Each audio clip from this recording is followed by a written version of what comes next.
Welcome to the History Nerds Now podcast. I'm your head nerd, Brendan. Thank you so much for being here. Today, author William Geroux in his book, The 15. Listen, there's a lot of World War II books out there. I know people complain. It's like everything history is World War II. I get it.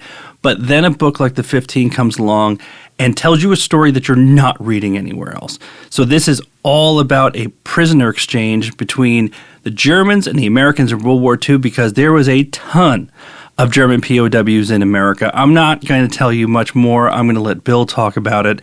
In fact, how about I shut up and you can hear Bill talk about it now? Let's do it. And here we are with author William Geroux, The 15, Murder, Retribution, and the Forgotten Story of Nazi POWs in America.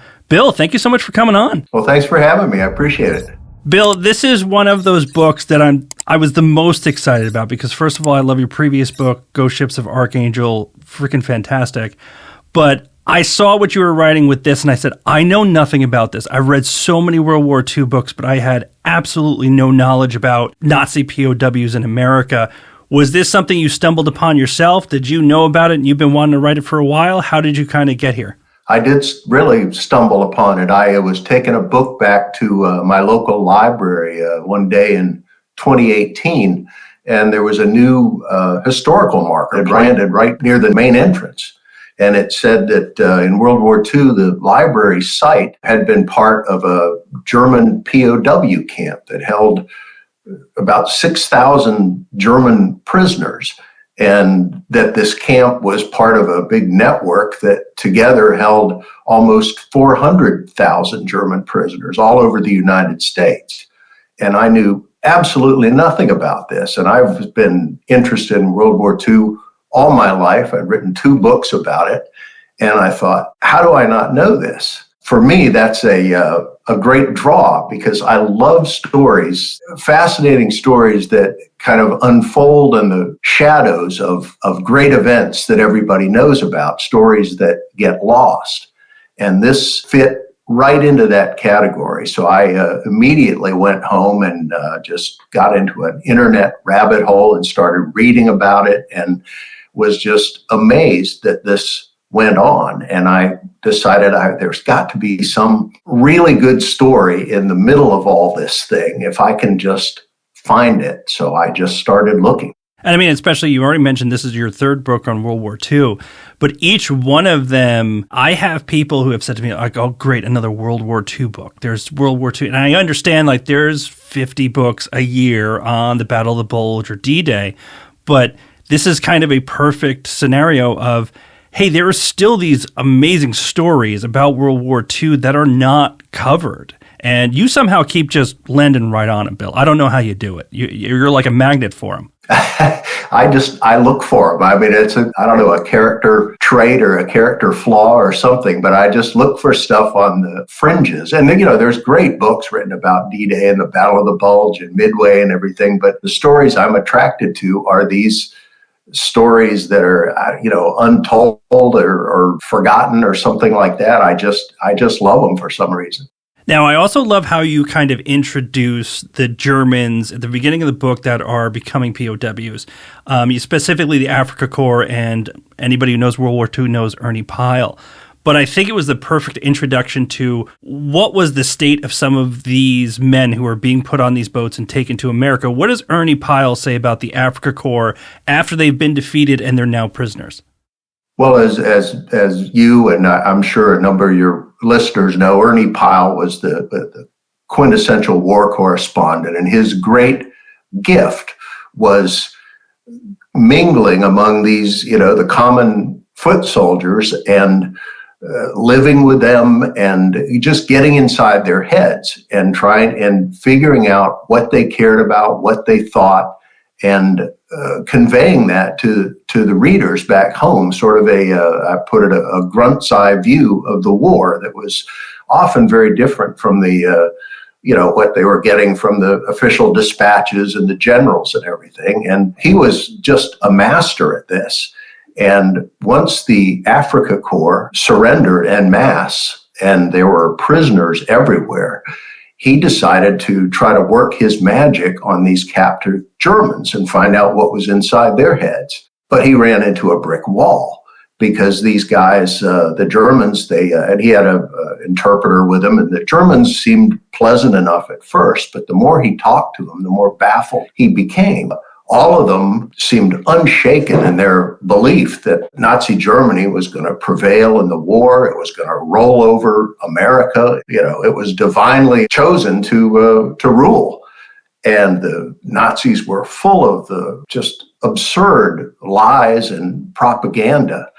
And Pyle just didn't know what to make of them, didn't know how to get through. He concluded that the average American, if he or she got a chance to speak to these guys as he had, would come away from the experience more determined than ever that these people needed to be stopped at any cost. And now, as a result of the surrender, 120,000 of these guys were coming to the United States. And something else, which I think overall is getting better with World War II literature, especially these last, decade or so, the understanding that a German soldier is not necessarily a Nazi. And especially for your book here, it's important to make that distinction that there are Nazis and there are German soldiers. Quickly, what do you think? How do you define the difference so that somebody who's kind of jumping into World War II doesn't quite get it yet? How do you define that difference? Certainly by 1942, the German army was not this homogeneous force of hardcore Nazis, but it was really a mix. They'd lost a lot of people. They replaced them with others, and it was a mix of ardent Nazis and lukewarm Nazis and really apolitical nationalists and reluctant draftees, and even former soldiers of nations that Nazi Germany had conquered who were recruited into the German army at the point of a gun. So this was a increasingly volatile mix of people. On the battlefield, their leaders held them together through fear of being shot and shared danger. But the farther they got from Germany, the less well this formula worked.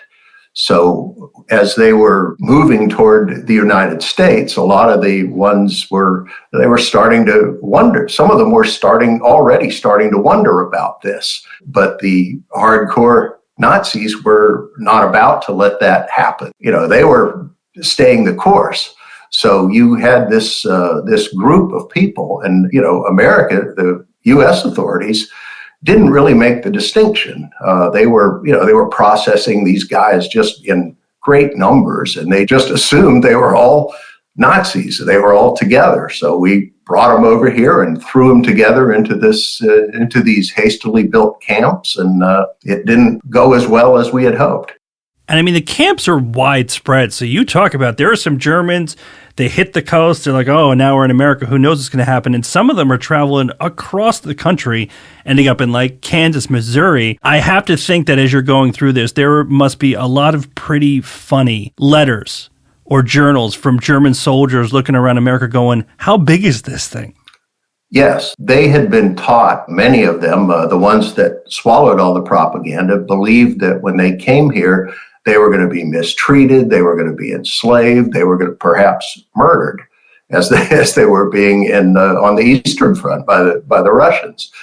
They had also been taught that the Luftwaffe, the German Air Force, was punishing the United States as the Allied bombers were punishing Germany. So a lot of them, when they pulled in on ships in New York Harbor, they expected to see the skyline smoldering and damaged, and instead they found it intact and the gleaming skyscrapers, and they were puzzled by this. And the Nazis among them sometimes said, well, they're just, they brought us to ports where this is not going on. And the Nazis had an answer for everything. And then, as you say, they put them on trains. They had also been taught that America was a frivolous land consumed by sex and Hollywood, and just not a serious place. And they got here, and first of all, they're traveling not in boxcars as they always had in Germany, but in these surplus upholstered Pullman coaches, which was a shock to many of them. Some of these guys were traveling for like a week straight with barely a stop to Wyoming and Utah, And just day after day of rolling through these vast landscapes, and they were just amazed at how big America was and how rich.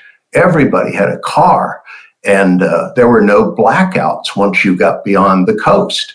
And the factories were smoke was spiraling out of the stacks. The parking lots were full. And for some of the Germans, it was like, uh-oh. This is not what we were expecting here. This place could be a problem. This is a lot more than we bargained for. And of course, the Nazis had an answer for that too. They said, well, they're taking us around in circles to make the country look bigger than it is and taking us away from the terrible areas. But the longer the Germans stayed here, the more difficult it became for many of them to fall for that. Bill, what I'm hearing is apparently you can't trust a Nazi. You learn something new every day. Now, they get to these camps, and it seems just so counterintuitive. But because of the Geneva Convention, the United States is really trying to follow it. What happens is at these camps, Americans are in charge of the camps, obviously, but then within the camps, the Germans are allowed to kind of choose their own leadership, right? Yes. Under the Geneva Convention, they were allowed to pick their own leaders and basically follow their chains of commands. And that was how the American and British, the Allied POWs handled it in Germany. The Germans let them do that, and they would pretty much run their parts of the camps, of course, under the direction and the restrictions the camps required, unless somebody stepped out of line, and then the Germans would step in. And we tried the same thing with the Germans here in the United States. But the problem was that when came time for the Germans to choose their own leaders, they chose the officers and the non-coms, the sergeants and corporals who had led them through the fire in North Africa and elsewhere. And these were almost always the most ardent Nazis in the organization. As a result, the Nazis quickly set up sort of shadow governments in many of these camps, and behind the scenes would mete out their own discipline and control the people in the way they wanted to try to hold the center together, to keep people from straying away from the cause. And they did this in various manners. They had different levels. If somebody was acting up, they might threaten to get word back to Germany that this was happening, and ask the Gestapo or the SS to punish their families. And it was sort of questionable whether they had that power, but nobody who had grown up in Nazi Germany would easily dismiss a threat like that. The next step, the men in the camp would be ordered to shun a person if he was not acting right, if he was seemed too close to the Americans, if he was working too hard. And shunning was, in a situation like this, so far from home, in such an environment, was a serious thing. And if it got worse than that, they would have people beaten. They had a process called the Der Heilige Geist, the Holy Ghost, where they would, at night, a group of men would surround a sleeping man, put a pillowcase over his head so he couldn't identify them, and beat him within an inch of his life or beyond. But not all these gangs brought pillowcases, and not all the victims survived. The Nazis would monitor everything you said. They watched how you react. If you were a prisoner, they watched how you reacted to the war news, to the Allied war news, to the German war news that they got through secret radios. So it was sort of like being, for many of these prisoners who thought, who were beginning to have doubts, and they thought, well, when we get to America, at least we'll be, we won't be under these guys' thumb. One of them wrote, "In the land of the free, we were ruled by the Nazis." So many of them found themselves really back under the Nazis' thumbs in these camps. And some of these camps became essentially like little Germany, as one writer put it. And this leads ultimately to 3 murders, which put 15 Germans under the death penalty. And it's pretty phenomenal how it all comes together because what we're talking about is there are some egregious examples where somebody was really working with the Allies, but a lot of the people that you're talking about too, it's just all a matter of, oh man, it sounds like we're losing, fellas. That could get you in a lot of trouble if you were around the wrong person and they heard it. If you were German and you even said, oh, I think we might not be winning, fellas, you could end up dead. You could. And one guy, the first guy to die, was basically forced to commit suicide because somebody stole his diary and found that he had written critically of Hitler and Nazism. Others were deemed to be working too hard or, playing too much American jazz on their radios.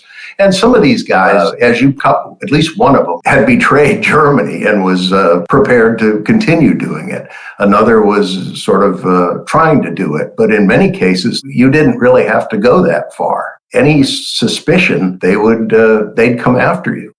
And something you bring up, Bill, and it made me very, very uneasy. The defense for some of these Germans who did murder another German is they said, this is a traitor, that we are at war. This person might end up getting our compatriots killed. So we are doing what you would do in war. This person is a danger. They're going to hurt people. Now, of course, this is in America. This isn't a POW camp. But I know just hearing it and thinking it through, I'm like, oh, what if I'm an American in a POW camp, right? Like we say murder is murder, but then it's like, all right, but what if you're an American prisoner in Germany and you know somebody has turned traitor and might actually get your friends killed? It really brings up a very uncomfortable question, doesn't it? It does. As some of the Germans pointed out, some of the German defendants, if you found a traitor in your midst, what could you do?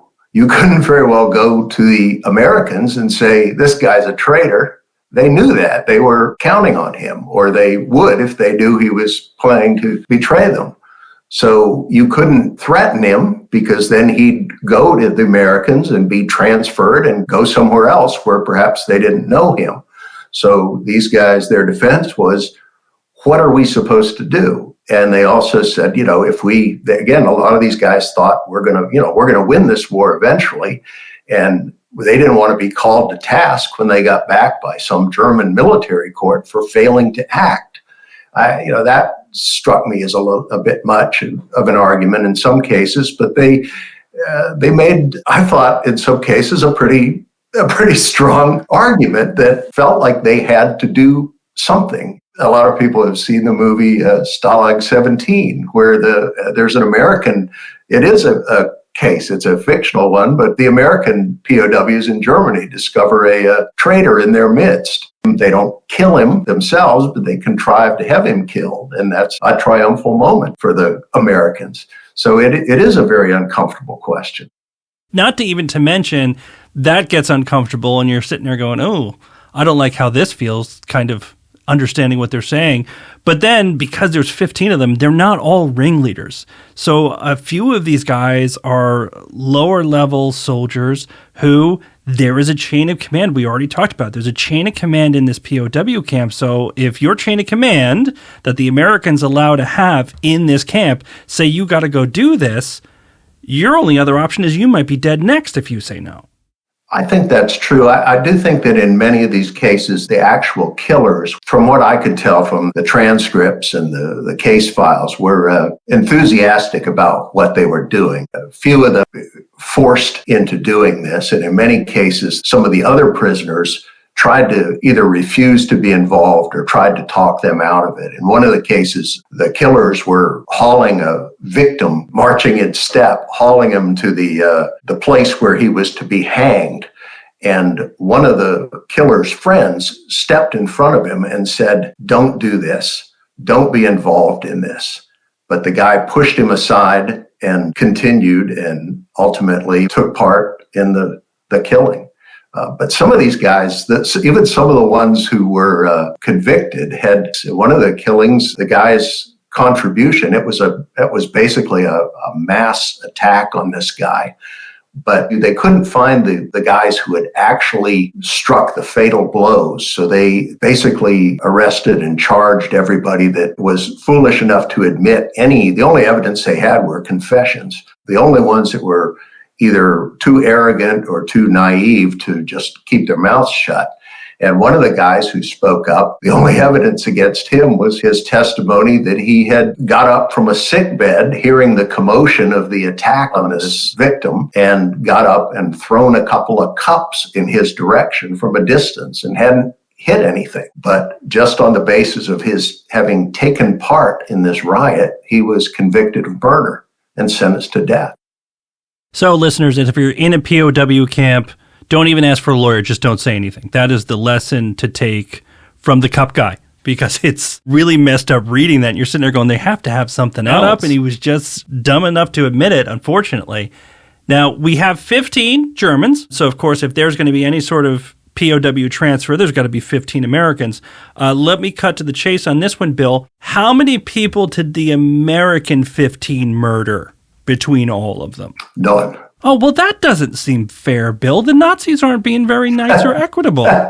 No, there was no question of here. They became frustrated. The Geneva Convention required us to notify, once we had convicted these guys of murder and sentenced them to death, sent them to Fort Leavenworth, the grim military prison in Kansas, to be hanged, we had to notify the government of Nazi Germany that we intended to do this under the Geneva Convention. We were following it to the letter, and we did. But we didn't give the Germans very much information about these cases. We just said, basically, they've been convicted of this. We're going to hang them. You know, you had a period of 3 months where you had to give notice. And the Germans kept demanding more information. What is this case about? What were they accused of doing? What sort of defense was presented for them? What were the arguments? And we just kept putting them off, saying, we don't have to tell you. We're not going to tell you. We don't have that information. Finally, the Germans became frustrated and just went out and rounded up 15 of our guys in the space of just a couple of days and sentenced them all to death, mostly on a couple of them were spies who might have expected, if they were caught, to come to grief. But a lot of these guys were just, they had punched guards who had punched them either before or afterwards. They didn't hurt the guards. It was just a beef over something. It was serious. You could get thrown in prison. And in cases in America, that had happened. And guys had gotten a few years at hard labor or 10 years or whatever. But to be sentenced to death, a couple of the guys were sentenced for briefly making a symbolic standing in the way of a couple of Germans who were trying to post some propaganda on the POW's bulletin board. And they stepped aside as soon as the Germans touched them. It was basically a symbolic gesture. Another guy was sentenced for making a speech. He got angry at the Germans and made a speech to his men. This was an aviator. He said essentially these guys are a bunch of lying snakes and they commit war crimes, and I'd be happy to sit in this POW camp for the next 10 years if during that time the entire German army is wiped off the face of the earth. And for that, he was sentenced to death. So they were just really looking for people that they could round up and sentence to death and offer in trade. About your writing, Bill, is you are definitely one of those authors that, even though you're writing about this really heavy stuff, I can tell when you're writing that you see when there's some just like dark humor in these types of stories. And it had to occur to you that the Geneva Convention is a wonderful thing, but it's kind of like, hey, you know how we're slaughtering each other's armies. We got to let you know that we are going to execute some of your guys over here. Like, we got to let you know, we got to do the right thing. Even though we're murdering each other on a massive scale, hey, we just want to give you some paperwork about some death penalties we might just hand out. Do you feel that as you're reading it, you're like, this is dark, but it's weirdly funny in a way. It is. And the Geneva Convention, the version of it that they were going off of was written in 1929. And a lot of people considered it sort of an archaic and chivalrous, really, document from a day when war was fought, was a sport of gentlemen. I'm not sure that was ever the case, but it was prescribed, very good treatment for prisoners of war. And in the United States, well, everywhere really, essentially the Germans had to be treated like, although they were obviously behind barbed wire, they had to be treated basically, had the same facilities essentially as U.S. troops on the home front, which meant relatively comfortable barracks and plenty of decent food, all kinds of educational and cultural opportunities. One reporter went to a camp and was surprised to see a full-scale production of the play Faust, complete with a chorus and a lighting system. And this was too much for a lot of Americans here that were aware of it, and particularly Americans who had loved ones who were fighting and dying overseas. And they were constantly accusing the army, which ran the camps in the United States, of coddling this vicious enemy. And their term for the network of this vast network of POW camps was the Fritz Ritz, that it was far more cushy than these fellows deserved. All this while this terrible war was going on, particularly compared to what was going on in the Eastern Front, where the Germans and the Soviets were just slaughtering and enslaving. Yeah, no paperwork there. Nobody was doing paperwork on the Eastern Front. They were slaughtering and enslaving each other's prisoners on a mass scale. There is some very, very dark humor there. Well, and then there's just some honestly straight up humor. A lot of these Germans are farmed out, right? They might be in the South. They might be sent out to the fields. And for a lot of these farmers, there was no American help because everyone was set overseas. These people would fall in love with these Germans because otherwise they couldn't do the harvest. They couldn't get their work done. And all of a sudden they got some German POW prisoners who apparently knew how to work very hard. And you had some of these, wonderful Southern people and all across, the Midwest. Hey, these guys are vital to us staying alive ourselves. Yes, and in many cases, the farmers and the business people got to know they had the same Germans that would come back to the farm every day for, weeks and months. And they got to know them personally. They got to like them. And the farmers' wives would, in gross violation of Army regulations, would insist that the POWs and the guards join the family around the dinner table. I can't remember if this is in the book, but one woman recalled a heavily muscled SS guy rescuing her sister from a raging bull. Another farmer recalled very fondly a German POW playfully goose-stepping home from the fields one day with the farmer's laughing son bouncing on his shoulders. The Germans, in turn, many of them were deeply moved and wrote of this by the generosity and the kindness of these everyday Americans once they got outside the camps and they were out, on these work details where they were seeing these families day in and day out. It really changed a lot of them. Many thousands of the Germans wanted to stay in the U.S. after the war. They weren't allowed to do that, but maybe 5,000 ended up coming back here after the war and settling. And there's a couple of cases I found where Germans who had toiled on farms as POWs ended up marrying the farmer's daughter and coming back and farming on this land where they had previously worked. Of course, the Nazis, they never really got comfortable here. They disliked everything about the place, and every comfortable bed, every good meal was just further proof of America's weakness. Oh, they're afraid of us. They're trying to be nice to us because they know we're coming after them. So it was a very strange relationship.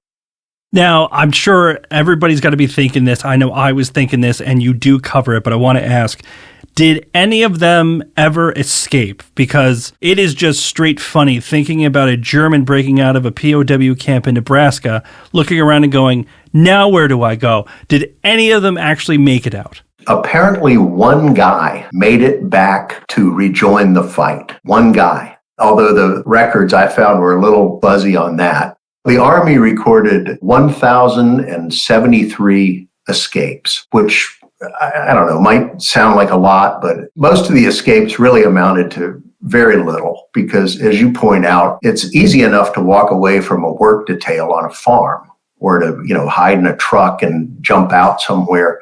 But what do you do then? If you're in Europe and you escape, you've got a puncher's chance of somehow making it across the border into Sweden or Switzerland, or getting, falling in with a resistance group that will help you. But if you escape a camp in Nebraska, as you say, you've got to go hundreds or thousands of miles just to get to Canada and Mexico are both at war with Germany. You got to go hundreds, thousands of miles just to get to the ocean. Nobody's going to help you. You got to move at night. You got to steal food. You got to conceal yourself. And nobody could imagine all the different pitfalls there. I have one guy a Luftwaffe pilot who walked away from a camp in Canada, stole a boat, made his way across the border to Detroit, and took trains and buses, made it all the way to San Antonio, trying to get to Mexico. And sitting at a diner in San Antonio, he gave himself away when he couldn't figure out how much money to give the waitress. Really, the most significant escape was December 1944. 25 U-boat men got through a tunnel in a camp right outside Phoenix, Arizona, and ran for Mexico. Very well organized. These guys were, really had their act together. They were tough guys, but they were quickly caught. And it's quite a story, but really it just demonstrated the futility of trying to escape from Stalag America. It was just all but impossible. Yeah, I have a feeling the accent would give them away pretty fast. People were listening for that one.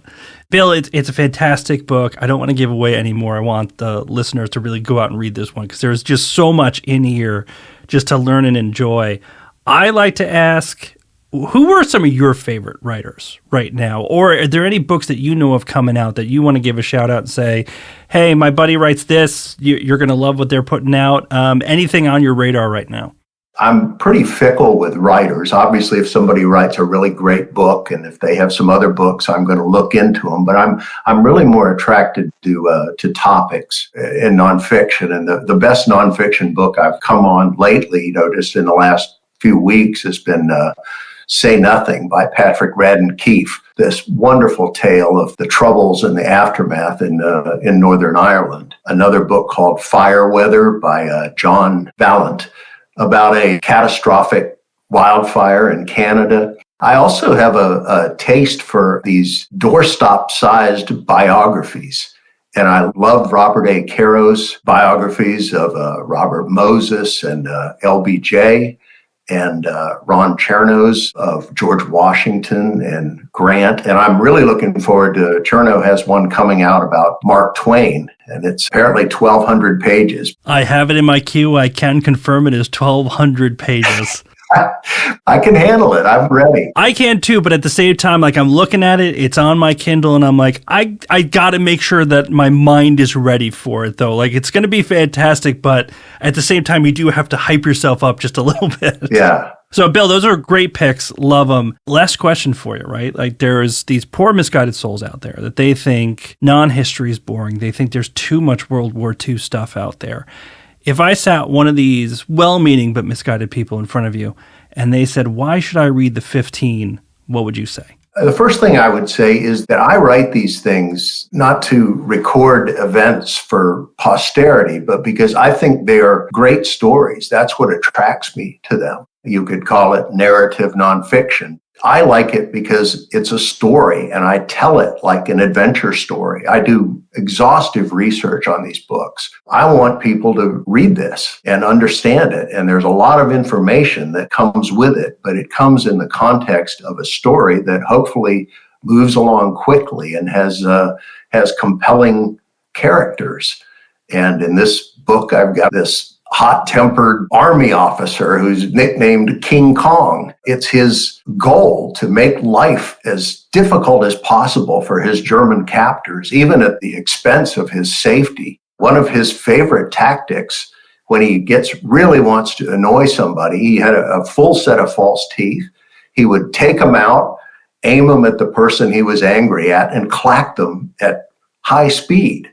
So there are some real characters in the story, and they drive the story, they and these events.